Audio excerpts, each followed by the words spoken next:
Hello, welcome. Today we will be addressing doing your own research, what it's supposed to be, and what it's become. So let's get into it. Doing your own research is a phrase used to encourage intellectual independence by motivating people to verify information and forming their own conclusions instead of just blindly following claims made by others.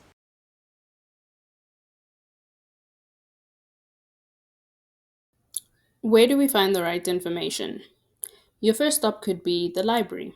Public libraries focus on serving the general community and carry a broad collection of books and material that caters to a wide demographic group ranging from toddlers to the elderly. Here, you would find books that focus on general interest rather than specialized topics.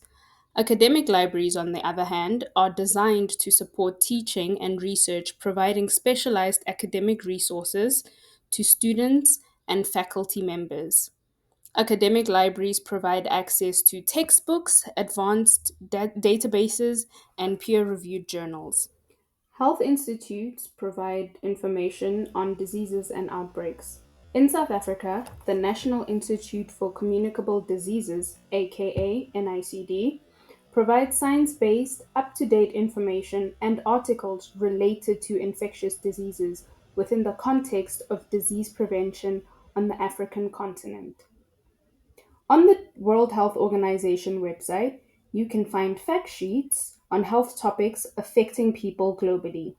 This includes, but not limited to, infectious and non infectious diseases, abortions, food safety, health literacy, immunizations, mental health, natural toxins in food, oral health, polycystic ovary syndrome, rabies, sexually transmitted infections, sanitation, youth violence, as well as HIV and AIDS.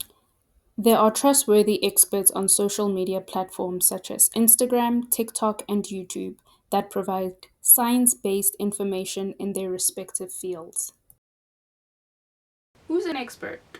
So, an expert is a person with special knowledge, skills, or training in a particular field. For example, if you want to build a house, you're not going to consult a heart surgeon, and yeah, that is not the specialist for that particular field. If you want to build a house, you would get a contractor, an architect.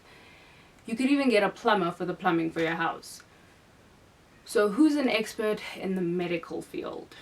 Medical experts are highly knowledgeable and skilled healthcare professionals, ranging from general practitioners to board certified specialists. Here is a list of some medical experts of significance. Disclaimer: this is not an extensive list of all medical experts, there are just too many to include. So please don't get mad at me for not mentioning a specific specialty.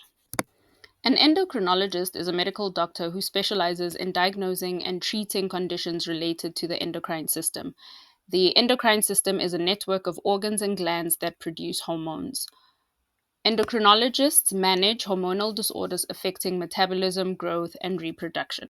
A gastroenterologist is a medical doctor who specializes in diagnosing, treating, and managing diseases and disorders of the digestive system, including the esophagus, stomach, intestines, liver, pancreas, and the gallbladder. A microbiologist, me, is a scientist who studies microscopic life forms such as bacteria, fungi, and viruses. Microbiologists identify microorganisms causing infectious diseases. Gynecologists are medical doctors who specialize in diagnosing and treating conditions of the female reproductive system. They provide comprehensive care for women's reproductive and sexual health. An immunologist is a scientist or medical doctor who specializes in diagnosing and treating conditions of the immune system, such as allergies and autoimmune diseases. A vaccinologist is a scientist who specializes in the development, manufacturing, testing, and application of vaccines. They combine their knowledge of immunology, public health, and infectious diseases to create and evaluate vaccines with the aim of preventing and controlling infectious diseases through immunization.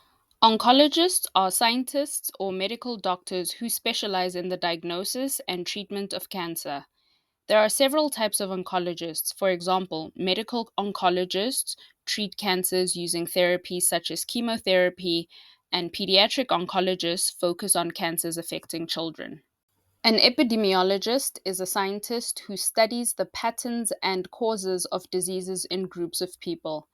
They collect and analyze data to identify disease patterns, risk factors, and prevention strategies. They monitor and track diseases to identify trends, outbreaks, and potential health crises. Why is it so important to trust experts? Well,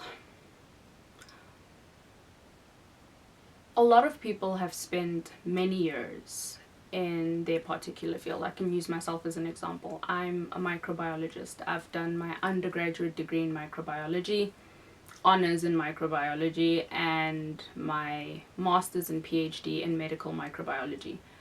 Throughout all these schooling years, we spend a lot of time learning how to actually research, read articles, analyze the papers that we read, and be able to understand what the research says so we can translate it to the public. It is very hard for a person who has never had any experience in this field or any experience with even reading an article to just read an article and say, hey, this is what they say. This is why we're at a point where there's distance, great distance between experts and the general public. Bridging the gap between science and society means making scientific knowledge more accessible and meaningful to people's everyday lives. Here are a few key ways to approach it. Communication in plain language.